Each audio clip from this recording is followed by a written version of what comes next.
the transmission mode, the application of our WDM, and the system structure of our DM, right? So actually, the WDM, if we want to use WDM in your real network, we still have two different uh, application can be used. The first one is this one, CWDM. You actually the CWDM, the name of CWDM is cross division multiplexing. Okay, cross division multiplexing, cross WDM. Also, you can consider it as cheaper WDM. Okay, cheaper WDM, because for this WDM, it only used a few wavelengths, and it give you very low price, and the distance were not very high, a distance not very long, price not very high. So if some company want to buy the WDM technology, CWDM can be the choice for them. No need a very high price. You know, in our network, high capacity, long distance must with very high prices, right?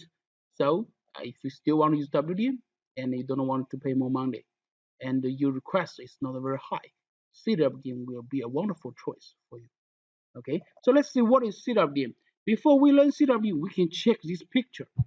This picture is the relationship between wavelengths and the attenuation, the fiber attenuation of this wavelengths. You can see, check this blue line. This blue line. This blue line means our signal in different wavelengths, the attenuation is different. So you can see, if you want your service transmit very long distance in the fiber, I think the attenuation of this frequency of this wavelength should be very low. Lower means better. Lower means distance longer, right? So you can see in this picture it shows us in 3010 nanometers. This place I can sign you over here. This place. Sorry. Wait a second.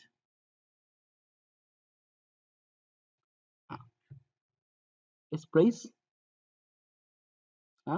Because 3010.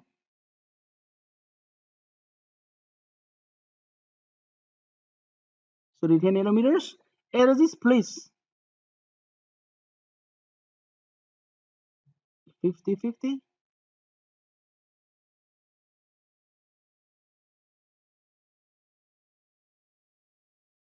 5050 nanometers. You can check for this line, blue line, these two places, the attenuation is very low. It's very low. And also the 5050 attenuation in 5050 is lower than attenuation in 3010. Okay? So actually our transmission network, our long distance transmission network always like to use these two wavelengths. Okay, so you can go back to check your hardware. You can see all the long distance transmission equipment, including transmission equipment, uh, the optical module, the wavelength of optical module must be 3010 or 5050. And 5050 is even the activation of 5050 is lower than 3010. So for very long distance, 5050 is the first choice. 50. Is it 50, 30, 10? I don't know. I doesn't mean this wavelength. I mean this arrow. In this arrow, you can see for this arrow, all the attenuation is also low. For this arrow, 30, 10 arrow, 50, 50 arrow, the attenuation is very low.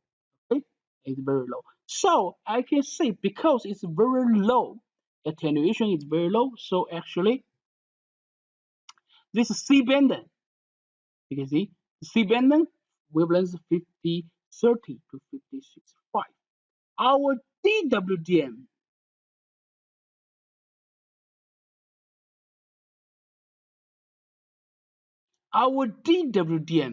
is only use the wavelengths in C-band, maybe a little in L-band, a few in L-band, but widely is only used in C-band.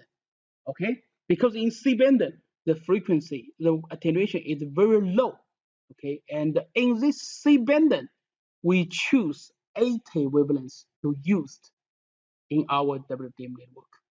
Okay, and but there's one other thing I should mention, you guys. DWDM used C-band to transmit the color service. We have two reasons for this choice. Two reasons. Reason one, 50-50 nanometers, the attenuation is very low, very good for long distance transmission. So DWDM should choose it. But it's not the biggest reason.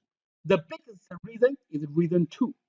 Reason two, why DWDM only choose C-band to transmit the service? Because the optical amplifier we used in DWDM network, the optical amplifier, optical amplifier has a lot of different technology. One technology is being widely used, that is EDFA. EDFA. This EDFA amplifier only can amplify the service in C-band. That is why our DWDM network only use the service in C-band. Okay, I can repeat again. Two reasons. Reason one, because in C-band attenuation is very good, not very high, very good for long distance distribution too, but it's not the biggest reason. Reason two, because our amplifier in DWDM only can amplify service in C-band. That's why DWDM is only used in C-band, and this is the biggest reason. Okay, and for our DWDM, we only use the C-band. So which kind of wavelengths we used for CWDM? Okay, just I mentioned to you guys, CWDM is the cheaper solution for WDM. You can use the to transmit the the capacity is not very high, the distance is long. So for CWDM, you don't need amplifier because the distance not need very long. Why we need amplifier? Right? If you buy amplifier, it will make you CWDM network very expensive.